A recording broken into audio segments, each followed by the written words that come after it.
अस्सलामुअलैकुम beautiful people. तो कैसे हैं आप लोग? उम्मीद है आप सब खैरियत से होंगे। चाइना चाइना चाइना, जिस तरह के आप सबको पता है कि कैंटन फेयर अप्रैल में आना है 2026 का, तो हर कोई कैंटन फेयर से रिलेटेड चाइना का विज़िट वीज़ा अप्लाई करना चाह रहा है, चाइना का बिज़नेस वीज़ा अप्लाई करना चाह रहा है।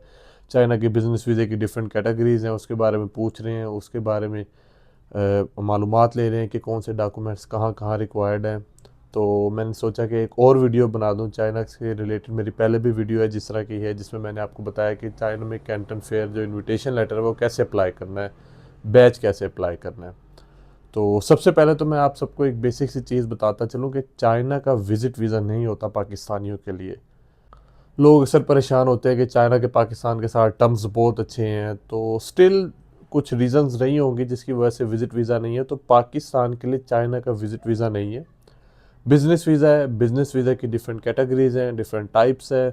तो आज मैं आपको सबसे सिंपल, सबसे कॉमन जो एम टाइप बिज़नेस वीज़ा है, जो कैंटन जब आप अप्लाई करते हैं जो आपको वीज़ा मिलता है वो एम टाइप होता है, तो मैं आपको उसके बारे में बता दूं। सबसे पहले मैं आपको बताता चलूँ, जब आप कैंटन फेयर इनविटेशन लेटर पर वीज़ा अप्लाई करते हैं तो उस वीज़े की जब वो आपको वीज़ा मिल जाता है वो एम टाइप होता है।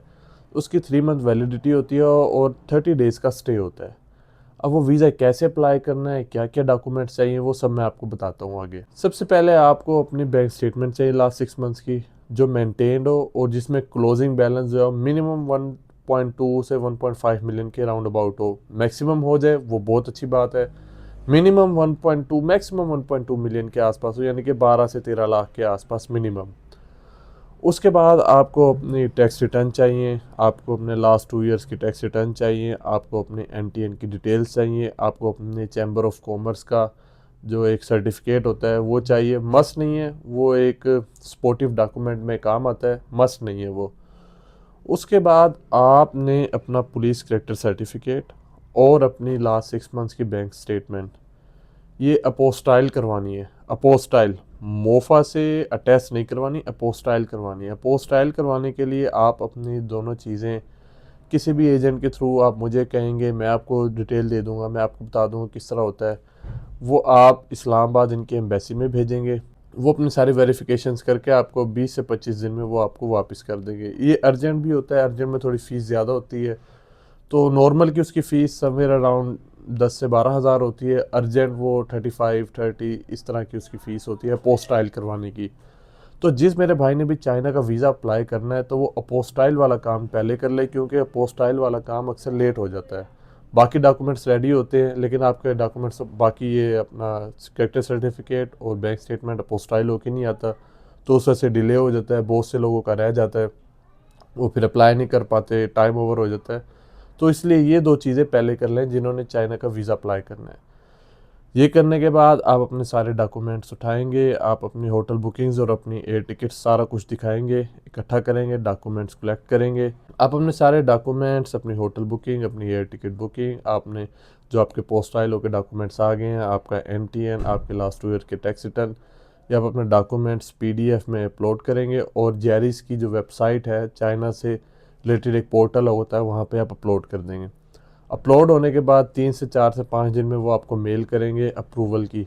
अगर वो अप्रूव्ड होंगे तो आप एम्बेसी जाएंगे डॉक्यूमेंट्स लेके, अगर नहीं डिनाई हो जाएगा तो आप नहीं जाएंगे।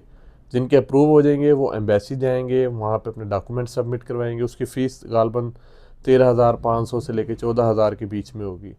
उसके बाद आपका एक छोटा सा इंटरव्यू होगा। उस इंटरव्यू में वो आपसे पूछेंगे आप कहाँ से हैं, आप क्यों जाना चाह रहे हैं, आपका बिज़नेस क्या है, आप कहाँ स्टे करेंगे, कितना स्टे करेंगे, जो उन उस टाइम उनके एसओपीज़ में या जो उनके जहन में क्वेश्चन आंसर्स होंगे। जो उनके पास एक पेज होगा जिसमें चाइना की एम्बेसी या चाइना जो एम्बेसडर है उसकी तरफ से गाइडेड क्वेश्चंस होंगे, वो पूछेंगे। वो पूछने के बाद आपसे फ़ीस ले लेंगे, फ़ीस लेने के बाद आपको वापस भेज देंगे। 5 से 7 दिन में आपका रिज़ल्ट आ जाएगा। उसके बाद मैं आपको बता दूं, कैंटन में जब आप गुआंगजू में लैंड करेंगे आपके पास आपका बैज होना मस्ट है। अगर आपके पास आपका कैंटन फेयर वाला बैज नहीं है तो वो आपको एंट्री नहीं देंगे, वो आपको डिपोर्ट कर देंगे। तो इस चीज़ का लाजमी ख्याल करना है, जब भी आप कैंटन फेयर अप्लाई करें तो साथ ही बैज अप्लाई करें। कैंटन फेयर इनविटेशन लेटर और बैज इकट्ठे आते हैं, फिर आपने प्रिंट करवाना होता है और वो आप साथ लेके जाते हैं। और मेरा नहीं ख्याल कि मैं कोई चीज़ मिस कर रहा हूँ। इन केस अगर मैं कुछ मिस कर रहा हूँ तो ये मेरी डिटेल्स चल रही हैं, आप बिला झिझक मुझे कॉल या मैसेज करके पूछ सकते हैं। तो इंशाल्लाह अगली वीडियो में होती है मुलाकात। अल्लाह हाफ़िज़।